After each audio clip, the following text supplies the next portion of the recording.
Alright, so if you haven't checked the forums recently, if you don't check the forums much, you might have missed that Codename B has officially said that development on Phase 2 is soon to start. Now, I don't know if that means he's already started doing bits or if he's going to start in a week or whatever, but he has reiterated everything that will be coming in Phase 2, and he has said that development will definitely be starting shortly. Therefore, I want to make a quick video and just talk about all the changes. If you haven't read the forum post or been up to date with anything, I can inform you on the most important things, and I can give my opinions, and I'll also get into when I think the update is actually gonna drop. I'm just going to start by going through the general updates, and then later on I'll go into the class specific updates. So first up, automatic loot collection. Every item in the game will now be placed into your inventory when you earn the item. This is if you mine an item or if you get it from a passive. So this is really important for Pirate and Renegade players, for example, because Pirate has a passive that when he kills someone, they might drop an item like Depth Strider leggings or a Power 2 bow, and now if they drop that item, it goes straight into your inventory, and if your inventory is full, it goes straight into your ender chest. So if you're playing Pirate, it's going to be a good idea that before deathmatch, you completely fill your inventory so that these pirate items are going straight into your ender chest so you can use them in deathmatch and you don't miss them. But that's actually a really big buff for pirate because pirate does struggle to pick up the items at the moment. And this will happen for every block you mine as well, except for diamonds. Diamonds work slightly differently. If you mine a diamond, you now have half a second to pick that diamond up before anyone else can pick it up, which isn't long at all. So if you're not standing on the diamond, you probably won't get the diamond. But it does mean that pickup priority should mainly not be a thing anymore. If you don't know how it works at the moment, the first person to join the lobby has the highest priority to pick up diamonds. So in a big group of people, the person who joined first will be the one who picks up the diamond, which is a bit unfair. Outside of that, there's not much of a change with loot.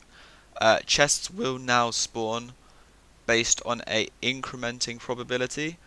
Every time you don't find a chest, the chance the next block you mine will spawn a chest increases by 1.25%, which means that you're going to be guaranteed a lot more chests than you previously were.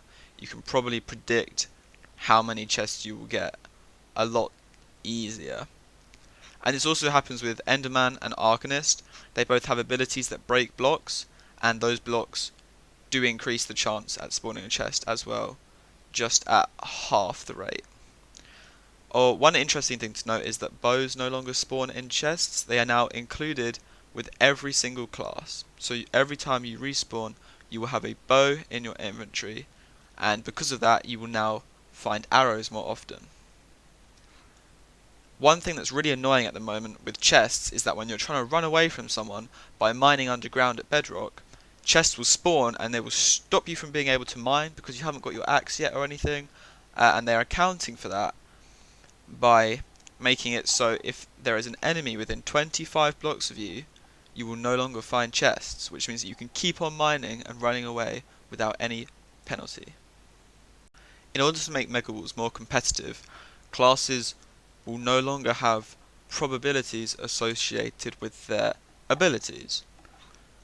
This means that instead of a chance something happens when you perform an action, it will now be every X amount of hits. For example, how Herobrine's Flurry gives you speed every 4 hits. This is true except for Hunter. Hunter is based around RNG, so they are keeping the probabilities for Hunter. And a nice thing to note is that Enderman's passive that keeps your inventory when you die will no longer have a chance to activate with /kill. You can now /kill and your inventory will be cleared. Now the super general changes that aren't going to affect gameplay, they're just for players' sake. Prestige points are now called class points. There will be a lot more ways to get these points, such as defending kills, wither damage, which means that there's a larger way, which means that you don't have to be extremely final hungry or specifically go for a win to get points. You can do it in a lot more of a variety of ways now. And along with more stats being taken in for class points, these stats will now be tracked in the scoreboard as well. You can also toggle between health and hearts on the side of your screen for withers. Originally, withers had 1000 health, and now it seems they have 500.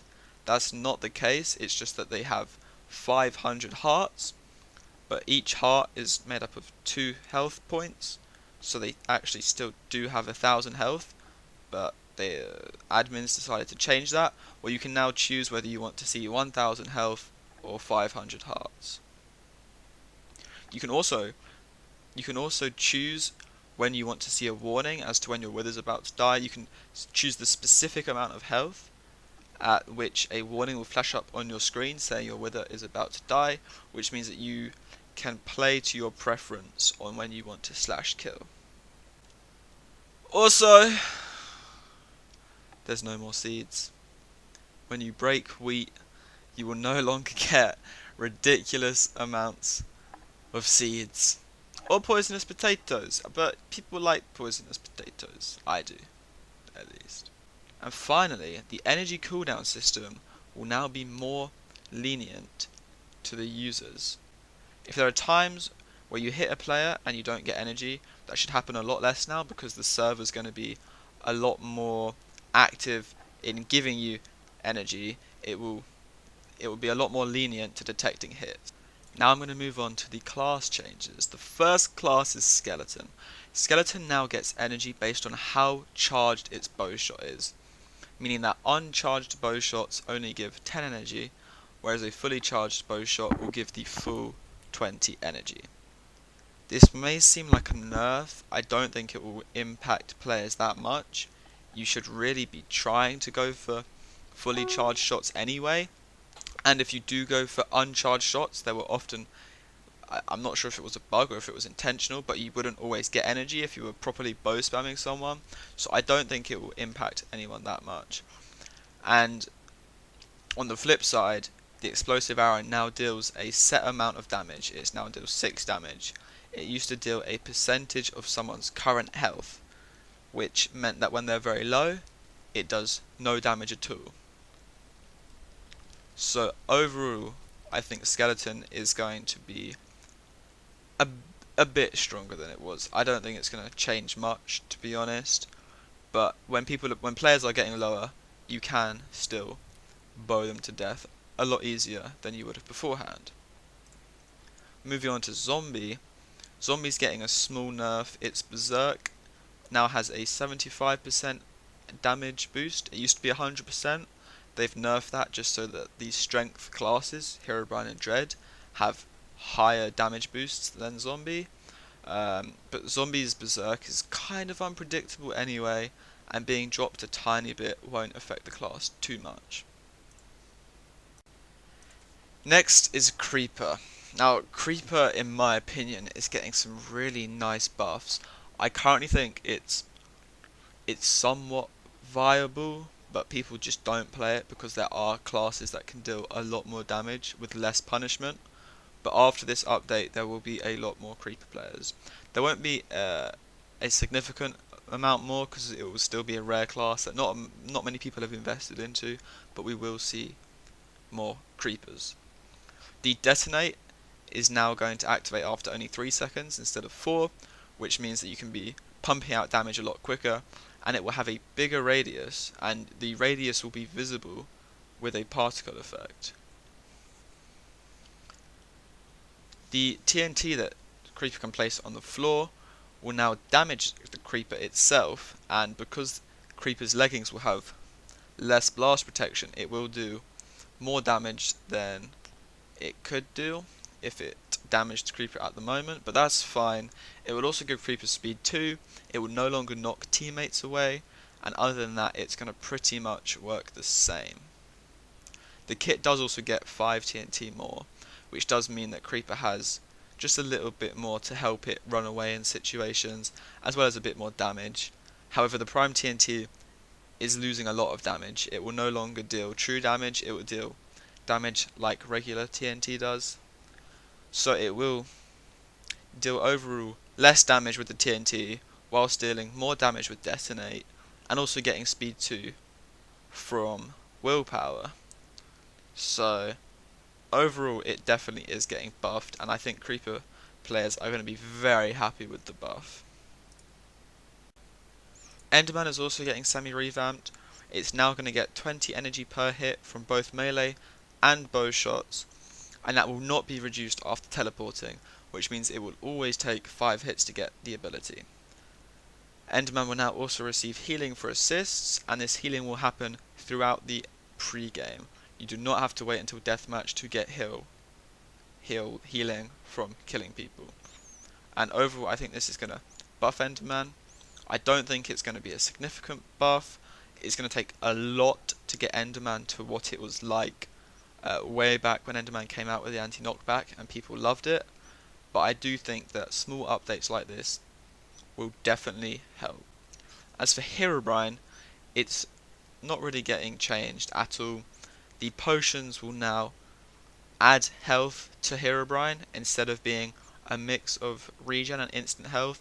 This did cause a bug where you could almost get full health from one pot, as you could extend the length of this regen, which will no longer be an option. But other than that, Herobrine is not getting changed. Spider is getting almost a complete revamp to what it was. It's still going to be very similar. The ability names are all still the same, however they're going to function quite differently. Leap will now no longer deal a fixed amount of damage. It will deal a base of 3 damage, and then it will deal damage based on every 3 blocks you travel after that. And note that it is 3 blocks you travel in the air in total. It is not based on where you start and where you land. It is not displacement, it is distance. When you land, if you land on top of an enemy, you'll deal 1.5 times the drop shock damage, and you will also take recoil when you land, as well as get regen 2 when you land to help recover some of that health. You will not get venom strikes when you land. Instead, venom strikes apply every 4th melee attack, and they will now poison your opponent, dealing 3 damage, similar to how Pigman's ability works. Skitter will now be activated after landing 5 hits after landing on an enemy with leap. And Spider now gets Feather Falling 1 at every single level on its boots. Squid is not getting changed at all. Cow is getting a slight change. The way it heals teammates is getting changed to instant health instead of regen. However, it's not changing much at all. It will be a very similar amount of health. Shark, however, is getting a nice little change. It now gives enemies slowness if they leave water. Shark will now give enemies slowness if they're in the water.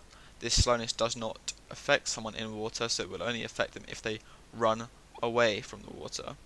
And Blood Rage, the strength passive, will now activate if the user is underneath the threshold, which means that you can deal more damage when you get low on health.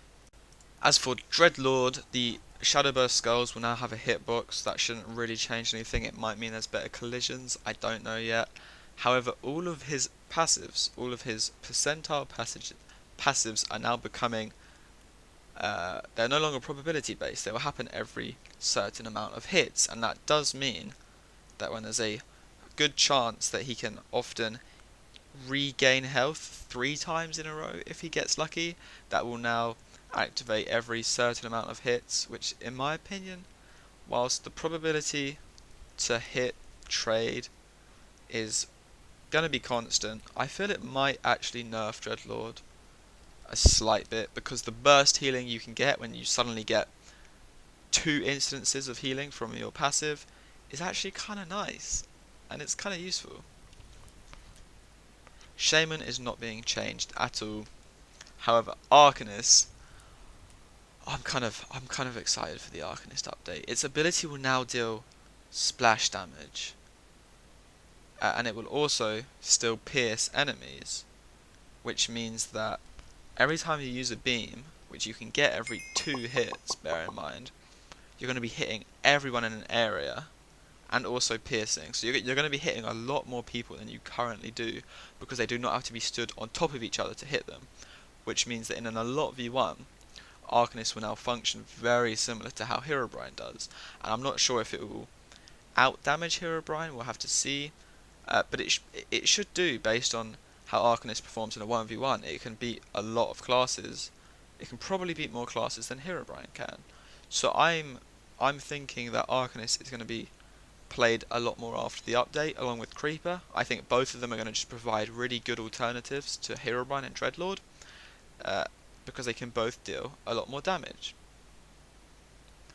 As for Gollum, Gollum is not getting changed at all either. The Blaze ability is also getting changed. It's going to function differently, yet perform the same task. You will still shoot out the projectiles, however they will hit enemies and deal direct damage, or if they reach a solid block, they will deal burst damage. It's basically breaking the ability down into a bit more code so that it's more reliable.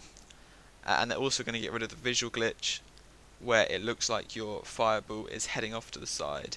That is only a visual glitch. It doesn't actually do that, but it will help aim the fireballs. Pigman now only deals 6 damage with the ability. It used to deal 8 damage. That is a 1 heart nerf.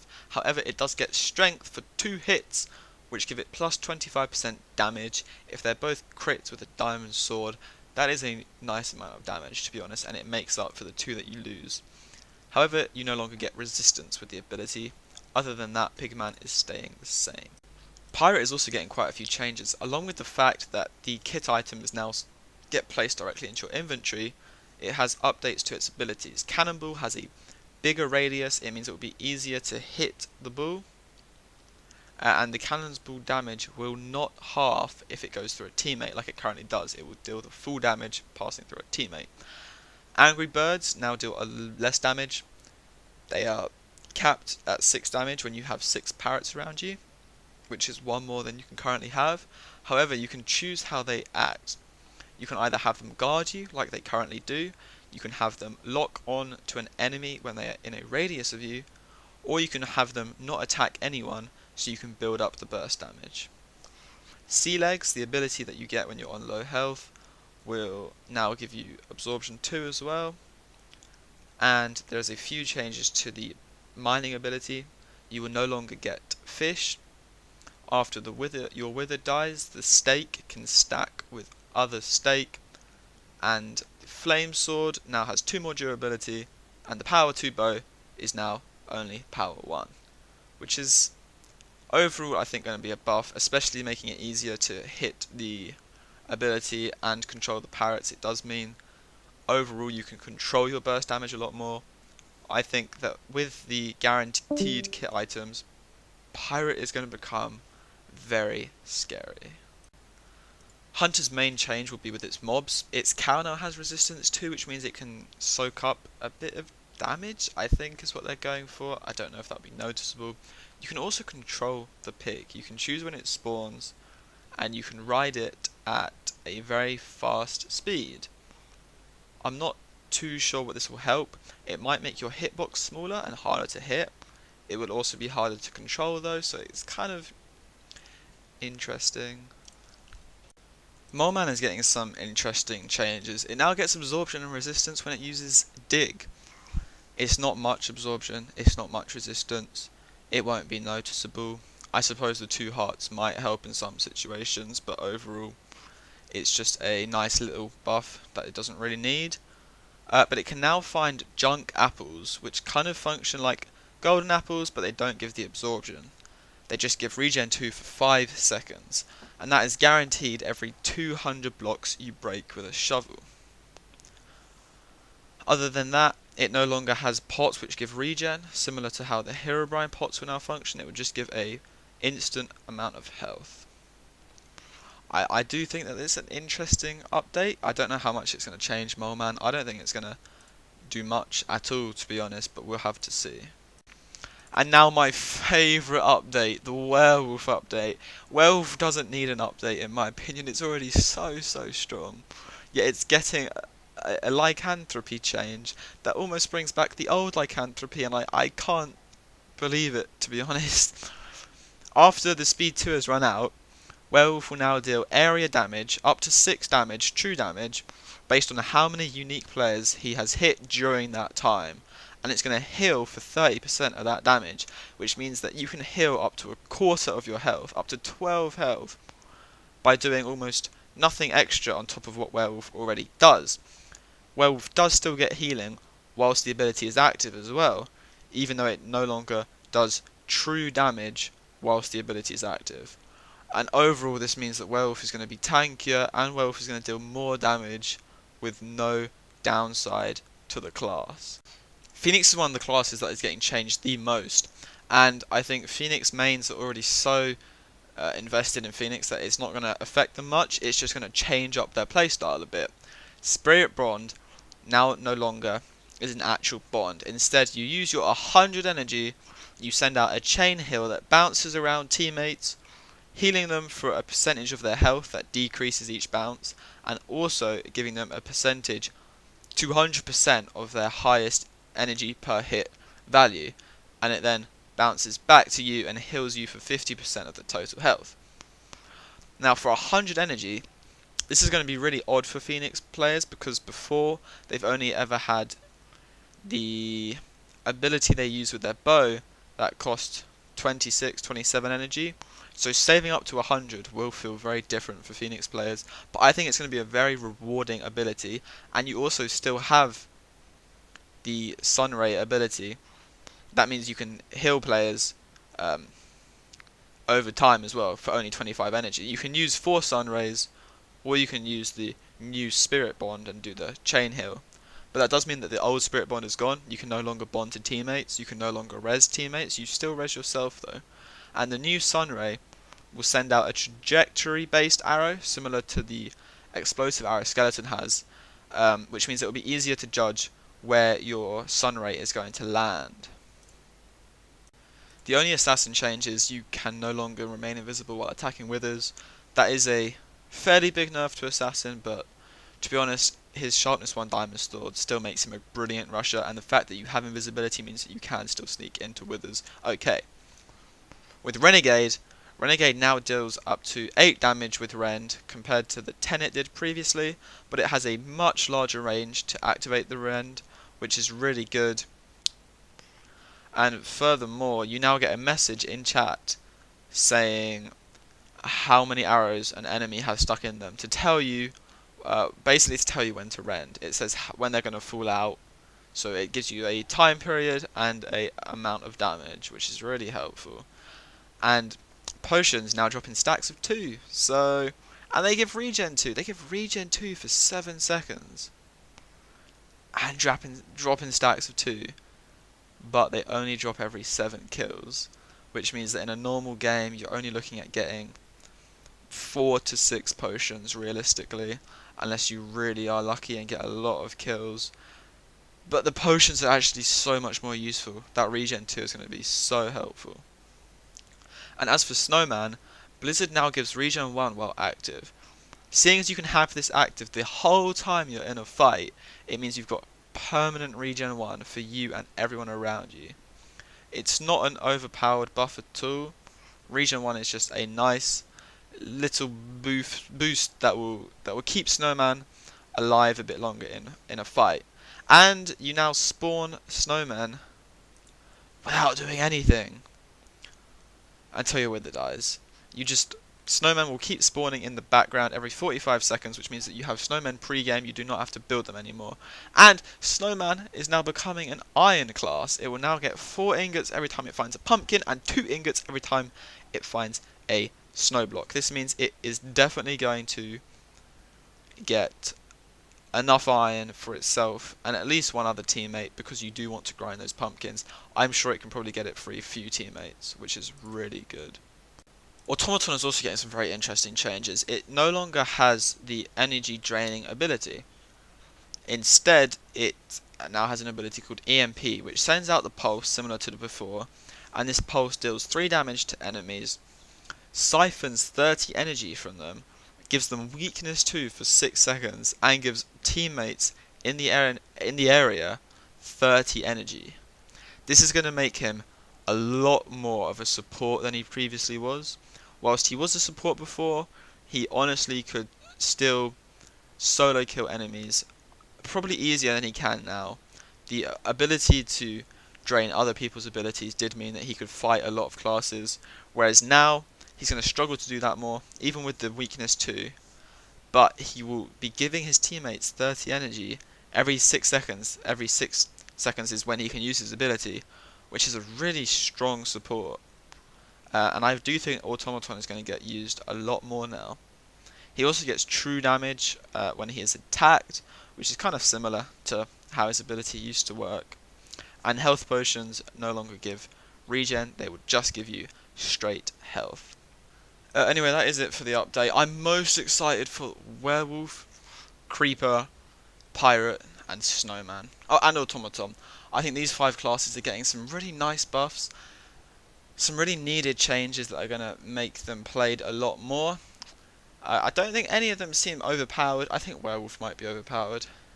A little on the overpowered side, but we'll have to see when it comes out. As far as when I think the update will come out, I don't think that the development will start straight away. I think it will take a bit of time. I think in order to get everything sorted, tested, and put out, we're looking no longer than 2 months, but probably not within the next 4 weeks either. I don't think it will take too long. It's not a huge update, there's no overwhelming gameplay changes, but it's going to take some time to make sure that everything works properly. So I do believe in the next 2 months we will be seeing Phase 2. Thank you for watching. I don't know why I wasted my time doing this video, but I did, so share your opinions below as well, and we can get a discussion.